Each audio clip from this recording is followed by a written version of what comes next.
दसऱ्यानिमित्त पुण्यातील महालक्ष्मी मंदिरामध्ये देवीला तब्बल 16 किलो सोन्याची साडी परिधान करण्यात आलेली आहे। दक्षिण भारतातील कारागिरांनी 6 महिन्यांमध्ये ही आकर्षक नक्षीकाम केलेली साडी तयार केली आहे। एका भक्ताने ही साडी महालक्ष्मीला अर्पण केली।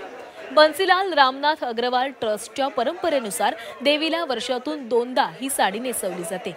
पुरातन काळापासून दसऱ्याला सोनं लुटण्याची परंपरा असल्याने भाविकांना देवीचं सुवर्ण वस्त्रातील दर्शन घेण्यासाठी मोठी गर्दी करत असतात। आणि या संदर्भात अधिक बोलूयात, आमचे प्रतिनिधी निलेश खरमरे आपल्यासोबत जोडले गेलेले आहेत। निलेश, पुण्यातील महालक्ष्मी मंदिरामध्ये देवीला तब्बल 16 किलो सोन्याची साडी परिधान करण्यात आलेली आहे।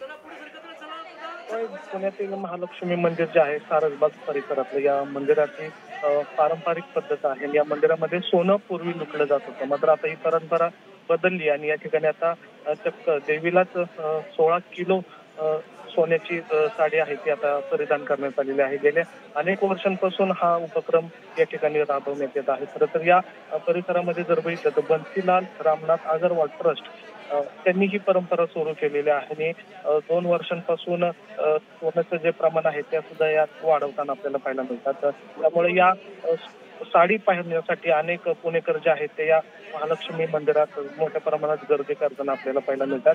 खरं तर बऱ्याच वर्षांपासून ही संकल्पना होती आणि त्यानुसार ती आता अग्रवाल ट्रस्ट आहे त्यांनी ही परंपरा जोपासलेली आपल्याला पाहायला मिळतात। आणि यंदा जर बघितलं तर 16 किलो ही सोन्याची चांदी जी आहे ती महालक्ष्मी मंदिराला या ठिकाणी परिधान करताना आपल्याला पाहायला मिळतात आहे। दसऱ्या निमित्ताने ही साडी जी आहे ती या ठिकाणी देवीला अर्पण केली जाते आणि परिधान केली जाते।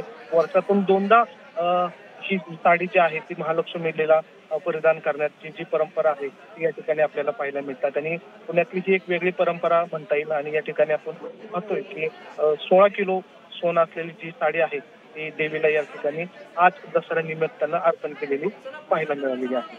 नक्कीच निलेश, धन्यवाद दिलेल्या सविस्तर माहितीसाठी।